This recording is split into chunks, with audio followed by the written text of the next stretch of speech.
Friends, according to that, I have solved one questions. If you will see the exercise question number 34, in that it will help you to understand that one, revaluation account and balance sheet.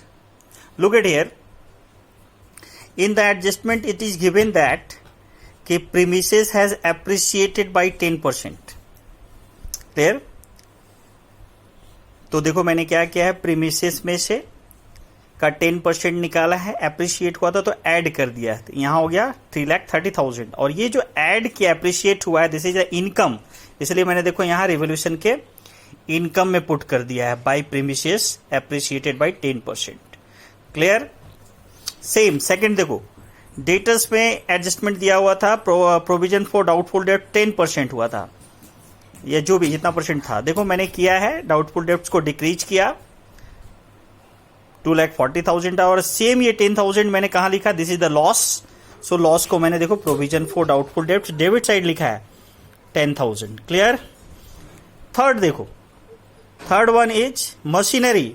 Machinery depreciate हुआ था 5%, तो देखो मैंने 1,80,000 का 5% निकाला, minus किया, balance यहां put किया और ये जो डेप्रिशिएट हुआ है दिस इज द लॉस और ये लॉस को देखो मैंने यहां पुट किया है depreciation on machinery 9,000 debit side revolution account के. क्लियर? और नेक्स्ट देखो स्टॉक. स्टॉक में क्या हुआ है, 1,20,000 था और उसका 10,000 एप्रिशिएट हुआ है, तो देखो 10,000 को मैंने ऐड किया तो 130 हो गया ये और ये इनकम हो गया, इसलिए देखो मैंने यहां रिवोल्यूशन अकाउंट में इनकम में लिखा है बाय स्टॉक 10,000. क्लियर है? सेम एक और एडजस्टमेंट था क्रेडिटर्स का. क्रेडिटर्स पहले था 2 लाख, अब देखो नीचे एडजस्टमेंट दिया और डिक्रीज हुआ है, तो ये 2 लाख को मैंने डिक्रीज किया 15,000 से और ये लाइबिलिटी डिक्रीज हो जाए तो क्या हो गया, इनकम हो गया ना. लाइबिलिटी अगर कम हो जाए तो इनकम हो गया, तो देखो इसको इनकम साइड मैंने पुट किया है. क्लियर है? By creditors 15,000 income side, same यहां 15,000 माइनस किया और यहां इनकम मेरे लिख दिया रिवोल्यूशन अकाउंट में. क्लियर? यानी बैलेंस शीट में जो जो एडजस्टमेंट दिया हुआ रहेगा वो एडजस्टमेंट आप कर लो जैसे मैंने किया है, और जिस एसेट्स और लायबिलिटी में एडजस्टमेंट नहीं है उसको सिंपल उतार दो जैसे वो बैलेंस शीट में है. तो देखो मैंने सिंपल उतार दिया है बैंक को. क्लियर है? और अब आपका रिवोल्यूशन रेडी है. अब अगर क्रेडिट एक्सेस है तो प्रॉफिट और डेबिट एक्सेस है तो लॉस. तो इसमें मेरा क्रेडिट एक्सेस था तो देखो प्रॉफिट आया 36,000 और इस प्रॉफिट को ओल्ड रेशियो में ओल्ड पार्टनर्स के बीच डिस्ट्रीब्यूट कर देना है. सेम इस प्रॉफिट को फिर कहां ट्रांसफर करते हैं, कैपिटल अकाउंट में. तो अभी कैपिटल की बात नहीं कर रहा हूं, मैंने बोला कि how balance sheet and revaluation are matching with each other. Clear? यानी जो जो चेंजेस बैलेंस शीट में आएंगे, एसेट्स और लायबिलिटीज में आएंगे, वो सारे चेंजेस को कहां दिखाना है, रिवैल्यूएशन अकाउंट में, जो मैंने अभी करके दिखाया है. क्लियर? अंडरस्टूड? और दूसरा फायदा इसका यह है कि आप अगर एडजस्टमेंट कर लोगे तो आपका final answer asset side easily आ जाएगा. क्लियर है? यानी एडजस्टमेंट आप कर लोगे और जिसमें एडजस्टमेंट नहीं दिया हुआ एसेट्स और लायबिलिटी में उसको सिंपली उतार देना है, जैसे पहले था वैसे ही लिख देना है, तो आपका फाइनल आंसर एसेट साइड का आ जाएगा. और एसेट साइड का फाइनल आंसर आ जाएगा, उसके हेल्प से आप फाइंड आउट कर सकते हो कि कैपिटल कितना आना चाहिए. और ये कैपिटल आपको हेल्प करेगा कहां, जब आप कैपिटल अकाउंट बनाओगे तो आप आंसर चेक कर सकते हो खुद से. तो देखो दोनों में क्लोज रिलेशन है. Clear? Understood? Now coming to the capital account. In capital account आप फर्स्ट चैप्टर में ही सीख लिए थे. क्या लिखते हैं, जो भी कैपिटल दिया हुआ है क्वेश्चन में उसको लिख देते हैं, बाय बैलेंस बीडी लिख दिया हूं मैं, और जो भी एक्यूमुलेटेड रिजर्व्स हैं उसको ओल्ड रेशियो में बांटते हैं.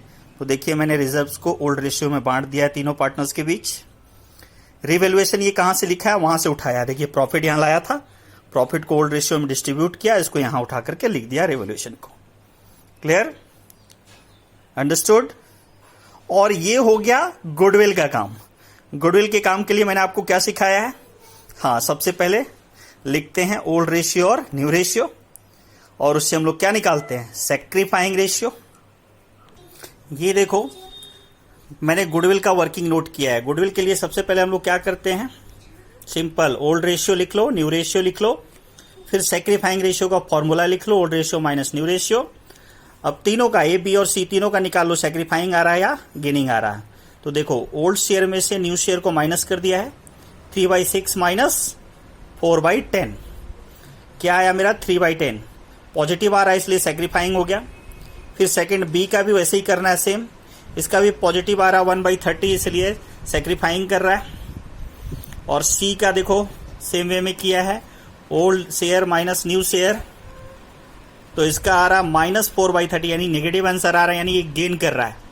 यानी जो सैक्रिफाई करता है वो क्रेडिट और जो गेन करता है वो डेबिट। अब देखो इसमें फर्म गुडविल दिया हुआ था 48,000 और इसी में सैक्रिफाइंग और गेनिंग में गुडविल को बांटना रहता है। तो गुडविल को मैंने बांटा, ए का था 3/30 यहाँ आया था, बी का 1/30 आया है, सी का 4/30 आया है। क्लियर? तो निकाला 4800, 1600 एंड 6400। अब उसका जर्नल एंट्री बना दिया, C is capital account debit क्योंकि गेन कर रहा था इसलिए debit, to A is capital to B is capital credit किया इसलिए क्योंकि ये दोनों क्या कर रहे हैं, सेक्रीफाई कर रहे हैं। यहाँ देखो एज और बीज अमाउंट को उतार दिया और इसी अमाउंट को आप कैपिटल अकाउंट में यहां पे ले जाते हो। देखो ये लिखा हूं, सी इज कैपिटल लिखा हूं ना, ए और बी में 48 एंड 16, 4800 एंड 1600 और इसी को डेबिट साइड लिखा हूं, to A capital to B capital, C में लिखा हूं 6400। कहां से लिखा हूं, बस यहां से मैंने लाया है कैलकुलेशन से उठा करके यहां पे।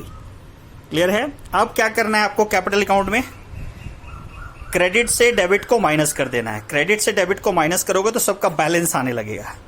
जो बैलेंस आते जाएगा आपका, उस बैलेंस को आपको कहां ले जाना है, बैलेंस शीट में।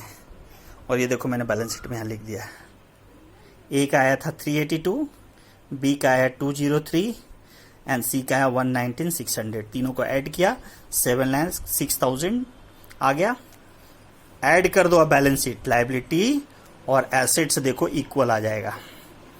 क्लियर है? समझ में आ गया होगा।